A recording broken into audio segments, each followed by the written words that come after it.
gardening, because people that know me will know I'm not very good at gardening, but this actually does sound really interesting. Now, Ken is here representing the Fuschia Society. Yes, correct, isn't it? Yes, and you've got a festival coming up, which is why we're really concentrating on it. Yes. So, first of all, before we concentrate on the festival, your Fuschia Society, how long has this been running? We started in 1988. Right. Brian Soames and Ted Stiff, who founded it. Okay. You know, they're sadly lost Ted in 1999, but Brian is still with us, and he had a stroke, bless him, so that was difficult. Oh, right, of course. So, but we're up and going, and we're away now, you know. Right. And we've got 65 members, so we're that's pleased. Quite a big group, really. Yes, it is. Compared to other local groups. And we meet on the second Wednesday of the month at United Reformed Church Hall. Okay. In Felixstowe. So is that to sort of discuss who's doing what and what's upcoming? Well, no, just as a monthly meeting. We have speakers. Right. Virtually every month. Sometimes we have a quiz or something like that, just to take the pressure off a bit. But and then we have all various speakers on fuchsia growing, you know, and showing and that sort of thing. Oh, so I see. the members can learn from that. Right, so it doesn't matter really, do you have to be an expert, or? No, not really, no, that's the whole idea.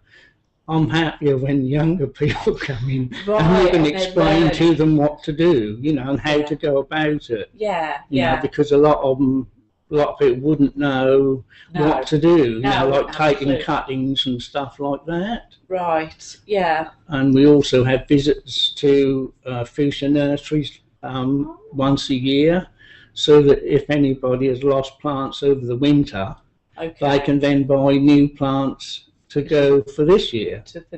Yeah, so you know, that's where it's really good. So it's good for because younger people could come along and learn how to do it to keep it going. Really. That's right. Yes, yeah, and we have a monthly competition in a 3-inch pot.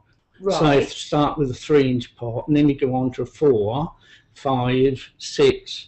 And explain to them what to do at each stage.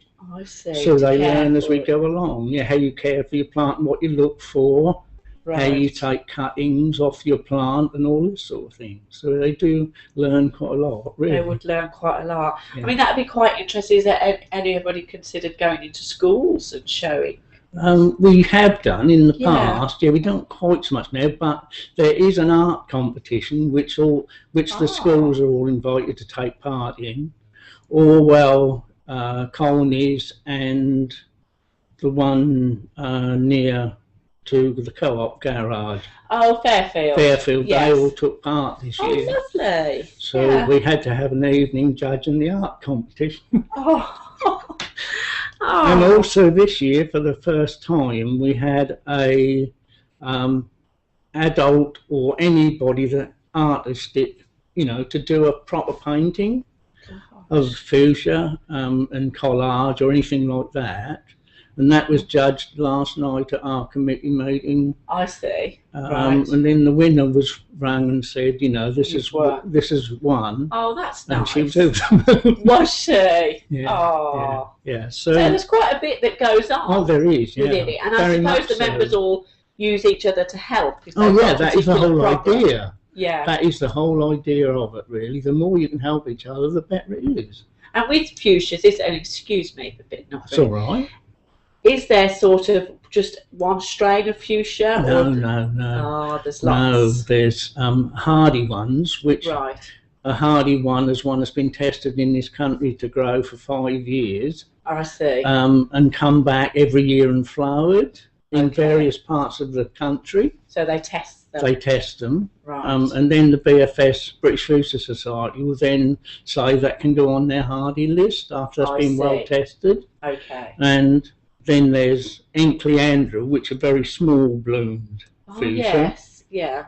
And then there's Triphyllars, which are the long trumpet bloomed ones, like that. So there's lots of different things, really. And of course, they all came from Chile. Oh, is that where they originate? Yeah, Chile? in the Andes, the lower part of the Andes, South and Southern Right. America, some from Australia, but mainly Mainly there. there. That's where they started from. Gosh. And the first ones were brought back to this country years and years ago. What's that? You've got to go back. In fact, there's some of the fuchsias that are at Orwell High School in a hardy bed that we planted there go Right. back to the 1800s. Really? Yeah, yeah. Gosh, so you don't know, you see, do you, until you actually look No, into that's it. right. You know, No, that's right. to someone that doesn't garden, it's just like it's another flower. That's right. But Yeah. it's quite interesting.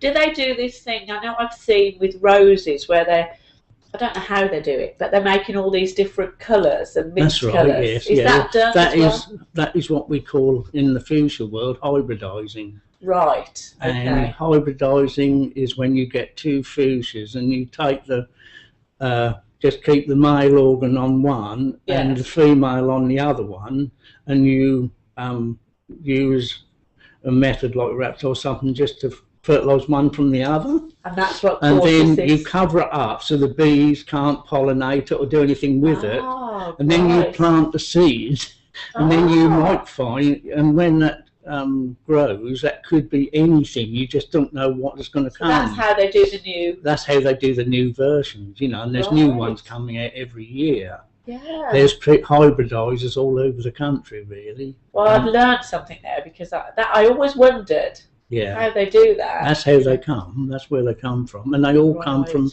species, which are the ones that came from Chile originally. So if you made one like that, would that then be your? Yeah. Ted Stiff actually hybridised, I think I'm right in saying about 33. It might have been more than that. Really? Yeah. Gosh. Yeah. He was a very, very big man in the fuchsia world, really. Yeah. Yeah. That's really interesting. So your festival, which is Fantasia. Fantasia, Yeah. which is this Saturday, isn't Yeah. it? Yeah. So Saturday and and it's local- Sunday. Saturday and Sunday. And Sunday we're open all day as well, because Trinity kindly said you can have the church and everywhere all the weekend, and we'll Oh, that's move our kind. services out, That's kind. Then, which is isn't what it? they did, yeah. Because a lot of people on Sundays like to come out first thing in the morning course. and come in the morning. Yeah. So one of our members was standing outside the church door saying, well, we don't open until 1 o'clock. But this year Oh. we've changed everything, so we're you open can the 2 open it days. more. We're open at 10:30. Because there's more 10. people about, isn't there? Really. That's right, yeah. Yeah. So we're open both days. You're open both days, Yeah. and obviously your members will be there displaying Yes. their Yeah. fuchsias, and Yeah. you've got a couple of craft stalls. You were saying. Yes, yeah. And we shall have the whole church will be on display as well. Beautiful. And there's You know. things for sale, you were telling me? Yes, yeah, there is So I can for sale. pretend that I'm good Hardies as gardening. well. Most of them are hardies, so there Right, is those okay. as well. So, and these fuchsias, you were saying they come back every year. So if someone was to come and buy something from you, one of these boxes with fuchsias in, there's obviously members around there, so they could ask advice on how they are best to keep them so that they get to come That's back right. next Oh, yeah, year. there's always somebody there to help. Someone You know, there just to help. ask somebody that's got the right badges on, and they'll always have committee members, particularly, you know. Right, that So could help. just speak to them or me or anyone really that is there, because there's a lot of fish growers that come to our show anyway. Yeah, because I think that's the thing. A lot of people, like, you know, I would think, oh, that's a lot of money to spend if it's just that's it. I'm going to manage to Yeah. keep it alive for a couple of months. That's right. But to think that you'd be able to learn how to get that to come back. Yeah. It'd be interesting and for for anybody children as that's got that can plant it in a garden, I can explain to them how to plant them in the garden as well. Right. You know, Okay. because there is actual fact now is the right time to be putting them outside if you're going to plant them. Oh, really? Yes, And and they you have to to take them be back in. yes, and they have to be in a pot which is at least sort of like 6 or 7 inches diameter Okay. to be Right. big enough to go through the winter. Right. Okay. And then you plant them actually in a lot. You dig deeper, Yeah. put grow more or bone meal or anything like that in the bottom of the soil, put your plant in, and then cover the root up, but leave the plant slightly low in the ground. Okay. And then during the summer, you rake all the soil back, Right. and that then gives you more root growth to help it to get through the winter in the first year. Right, I see. Yeah. I mean, To you be might need to established. just cover it up with a bit of fleece or something, Yeah. but 99 times out of 100 they'll go through the winter okay. Right. So that's quite good then, isn't it? That you're not going to actually lose them. That's right, yeah. And over once they're winter. established, you certainly won't lose them. Really. So You they know, really are hardy. they really are hardy, and they'll keep coming back, even after this last winter we had. Yeah. It's been a bad year this year because everything went on so late. Right. Really everything's about a month behind. It is, isn't it? Yeah. So we're struggling a little bit to get the blooms to come out, but Right. having said that, hopefully we shall be there or thereabouts. And I bet this church is going to look beautiful. Oh, it does, Yeah. yes. And you yeah. start tonight preparing, you were telling me. Yeah, well, we load the van up with all the hardware tonight, Right. and then we shall be down at Trinity at 8:30 in the morning, and then we shall be there probably until about 8:30 at night. So it's quite hard work for you to set up as well. That's right, yeah. Yeah, that's there's a lot right. of work goes into it. Yeah, there's a lot of work goes into it, but now we've done it about 5 years. So we've got used to the system now. It's easier. Yeah, you know what you're doing. It's now. like driving the car. Yeah, I know what you mean. And is there any charge for people to come in? Just £1. £1 A charge. pound per person.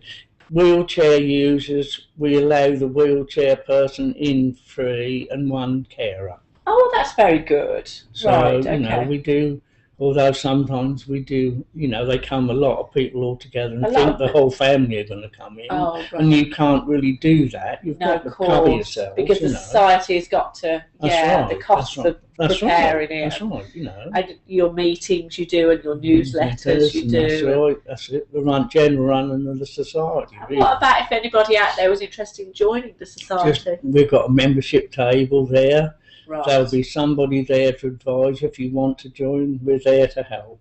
Okay. Always, And is that like a yearly subscription? Yearly subscription. At the minute, that's about £6 per person per year, which is nothing really. No, that's nothing at all. And when you think you get a free cup of tea and a biscuit every month as well. Wow. I may be converted. Yeah. Some people actually buy. They actually will do things, anyway. So it's good, really, all round, really. Yeah, it does sound. It sounds lovely, and the fact that people can come in and have a look, and you've got refreshments as well. That's right, yeah. So it's you sit down, have a cup of tea, have a chat, have a look around, around, and a lot of people make a day of it, really. Yeah. Or they might be sort of like half a day, and then they'll go down Bend Hill and go on the front. Yeah, so it's nice, and you're expecting really good weather. It's right. That'd be brilliant, really. Yeah, because that's got more people out and about. That's right. Yeah. I'll be like, now I'll bring my daughter along. Yeah, it'd be nice to see you. She's the gardening type, so So we'll be going along and having a look, and we'll take some film if that's okay. Yeah, that's fine. Yeah, you usually do anyway. Yeah, so we'll show people, and it'll be on the website next week. For anyone that can't get out or can't get down there, but it's definitely worth a visit, this Fuschia Festival. I'm looking forward to being embarrassed about my garden. Go and have a look, and then go home and think I need to do something. So that's right. If you can, it's 10 till 5, isn't it? Is that both days? 10:30 till 5 on the Sunday. Right. I stand to be corrected, but there'll be people there anyway. People around. So there'll always be someone there. Yeah, and it's all day. So get yourself down there and have a look. Anybody needs any extra help or inquiries or to contact the Fuschia Society, by all means contact us here and we'd be happy to put you in touch. Yeah, that's right. Good luck. I hope you get a great turnout. Yes, thank I shall come down and catch you at some point. Yeah. The other thing, just quickly, is that we're also involved with the spa gardens. Oh, are you really? Yeah, because they're putting a fuchsia bed in for that. Right, so you're actually and having we went down and spoke to Corinne Capel and the actual consultants about how to go about it, basically. Oh, excellent. Because what they got in mind didn't seem to be quite right for us. So and Corinne come and spoke to our society about the project, and we just said, and when she put the list up of what fuchsias they were going to use, we said, well, that isn't quite right. Oh, so at least that's good. So you've had an input and you can get it done properly. Yeah. So we're really, sorting that all out, really. Well, that's good. That's good, and it's good that there's a local input, isn't there? Yeah, that's right. I mean, it's costing a lot of money anyway. Right. So they want it's got to be right, It hasn't it? has, really. Yeah, you know, Yeah. you don't want to spend that sort of money and that's not right. No, of course not. So, Well, we don't know. Do you have any idea when that's going to be? well, Finished? originally they were going to put them in September, the plants, Oh, and that was too late. yes. They were going to, the project was sort of 600 plants, and we said, well, how big an area are you planting?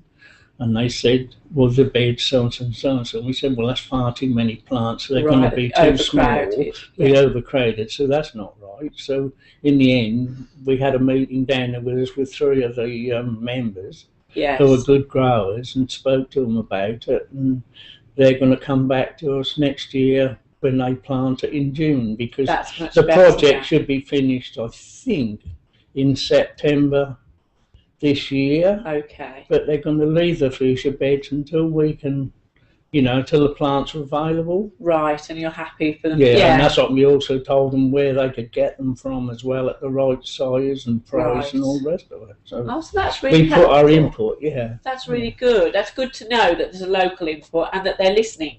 That's to right, people. yeah, that's right, that's right. That's great news. Yeah, Well, thanks for coming along, that's all Ken. right, no It's problem. lovely to meet you, Yes, and we hope to see you down there on Saturday or Sunday. yeah, I hope to see as many people as As possible. many as we can. Yeah. Take care.